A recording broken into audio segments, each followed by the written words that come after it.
ಕಾಂಗ್ರೆಸ್ನರಿಗೇನೋ ನನ್ನ ರಾಜೀನಾಮೆ ಕೇಳ್ತಾವ್ರೆ. ಯಾವ ರಾಜೀನಾಮೆ ಕೊಡ್ತೀನಿ, ಕುಮಾರಸ್ವಾಮಿ ಯಾವಾಗ ಕೊಡ್ತೀಯಪ್ಪ ಅಂತ ಕಾಂಗ್ರೆಸ್ ಪುಡಾರಿಗಳು ಕೇಳ್ತಾವೆ ದಿನ ಸೋಷಿಯಲ್ ಮೀಡಿಯಾದಲ್ಲಿ. ಏನು ತಪ್ಪು ಮಾಡಿದ್ದೀನಿ ಅಂತ ರಾಜೀನಾಮೆ ಕೊಡ್ಲಪ್ಪ? ನಿಮ್ಮ ಥರ ಮೂಡಾದಲ್ಲಿ 14 ಸೈಟ್ ತಗೊಂಡಿದ್ದೀನಿ ಅಂತ ಇಲ್ಲ, ಹಲವಾರು ಕುಟುಂಬದ ಭೂಮಿ ಲಪಟಾಯಿಸಿ ಏನೇನು ಮಾಡಿದ್ದೀರಿ ನಿಮ್ಮ ಉಪಮುಖ್ಯಮಂತ್ರಿ, ಆ ಕೆಲಸ ಮಾಡಿದ್ದೀನಿ ಅಂತ ರಾಜೀನಾಮೆ ಕೊಡ್ಲ?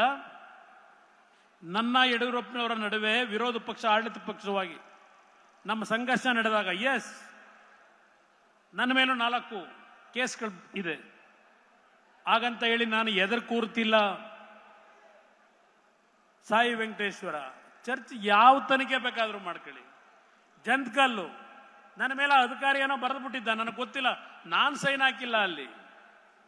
ನಾನು ಅಧಿಕಾರಿ ಯಾಕೆ ಆ ಥರ ಬರದ ಅಂತ ಹುಡುಕೊಂಡು ಹೋದ್ರೆ ಅವನು ಯಾರೋ ಆ ಮೈನ್ನ ಬೇಕು ಅಂತ ಹೋದನು ಆ ಮೆಟೀರಿಯಲ್ ಎತ್ತಲಿಕ್ಕೆ, ಅವನ ಹತ್ರ 20 ಲಕ್ಷ ಚೆಕ್ಕಲ್ಲಿ ದುಡ್ಡು ತಗೊಂಡಿದ್ದು ಹುಡುಕದೆ ಕೋರ್ಟ್ ಮುಂದೆ ಇಟ್ಟಾಗ ನನ್ನ ಮೇಲೆ ಬರೆದಂತ ಅಧಿಕಾರಿ ಜೈಲಿಗೆ ಹೋದ. ಇದು ಕುಮಾರಸ್ವಾಮಿ ಮೇಲೆ ಶಿವಕುಮಾರ್ ನೀನು ಕಣ್ಣು ಹಾಕಿದ್ರೆ ಸರ್ವನಾಶ ಆಗ್ತಕ್ಕಂಥ ಕಾಲ ಬಹಳ ದೂರ ಇಲ್ಲ. ಆ ತಾಯಿ ಚಾಮುಂಡೇಶ್ವರಿ ತೆಗೀತಾ ಹೋದ್ರೆ ನಿಮ್ಮ ಬಂಡವಾಳಗಳು ಎಲ್ಲಪ್ಪ. ಅರ್ಕಾವತಿ ತೆರೆದ ಪುಸ್ತಕ. ನೆನ್ನೆ ಇಲ್ಲಿ ಭಾಷಣ ನಮ್ಮ ಸಿದ್ದರಾಮಣ್ಣಂದು, ನನ್ನ ರಾಜಕೀಯ ಜೀವನ ತೆರೆದ ಪುಸ್ತಕ. ಸಿದ್ದರಾಮಣ್ಣ ಅವರೇ ತೆಗೀರಿ ನಿಮ್ಮ ಅರ್ಕಾವತಿದು ಕೆಂಪಣ್ಣಂದು ವರದಿ ಇದೆಯಲ್ಲ, ಏನ್ ಬಸವರಾಜಣ್ಣ ಕೆಂಪಣ್ಣಂದು ಇದೆಯಲ್ಲ ವರದಿ, ಒಂದು ವರದಿ ಪಾರ್ಟ್ 1 ಪಾರ್ಟ್ 2 ತೆಗೀರಪ್ಪ. ಇದನ್ನ ತೆರೀರಿ, ಬಾಗಿಲು ತೆರೆದ ಪುಸ್ತಕ, ನಂದು ತೆರೆದ ಪುಸ್ತಕ ರೀಡು ಇದೆಯಲ್ಲ.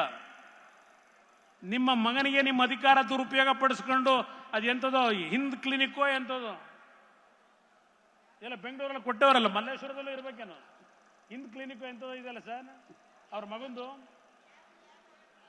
ಲ್ಯಾಬು ಯಾವ ತರ ತಗೊಂಡಿದ್ದೀರಪ್ಪ? ಹೇಳ್ತಾ ಹೋದ್ರೆ ಪುಟ್ಗಟ್ಲೆ ಹೇಳಬಲ್ಲೆ. ಅದೆಂಥದೋ ಪೊನ್ನಣ್ಣನ ಕೈಲಿ ಇವತ್ತು ದಿನ ನೆನ್ನೆ ಒಂದು ಬುಕ್ಕು ಸಂಚು ಅಂತ ಹೇಳಿ ಬಿಡುಗಡೆ ಮಾಡಿಸೋರಂತೆ.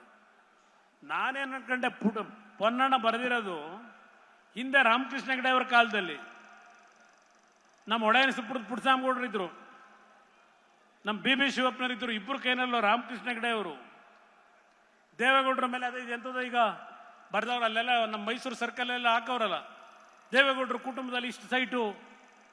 ಆ ಒಂದು ಜಾಹೀರಾತನ್ನೂ ಸಹ ಸಿದ್ದರಾಮಯ್ಯನವರ ನಿಮ್ಮ ಯೋಗ್ಯತೆಗೆ ಬಿಜೆಪಿಯವ್ರ ಪ್ರಕಟಣೆ ಅಂತೇಳಿ ಬಿಜೆಪಿ ಪಕ್ಷದ ಹಿಂದೆ ಆಗಿದ್ದು ಅಂತ ಹೇಳಿ ಅದನ್ನ ಹಾಕೊಂಡು ಇಲ್ಲೆಲ್ಲ ಬೋರ್ಡ್ ಹಾಕೊಂಡಿದ್ದೀರಲ್ಲ. ಓಲಿ ನಿಮ್ಮ ಸ್ವಂತಿಕೆ ಅಂತಕ್ಕಂಥದ್ದು ಒಂದಾದ್ರೂ ಬೇಡವಾ ನಿಮಗೆ?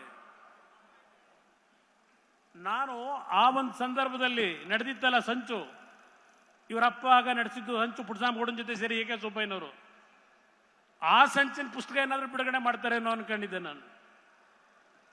ಹೇಳ್ತಾ ಹೋದ್ರೆ 1 ಗಂಟೆ ಅಲ್ಲ 2 ಗಂಟೆ ಮಾತಾಡಬಲ್ಲೆ.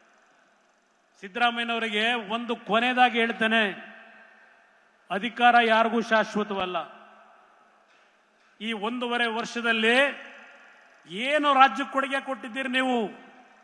1100 1200 ರೈತರು ಆತ್ಮಹತ್ಯೆ ಮಾಡಿಕೊಂಡಿದ್ದಾರೆ.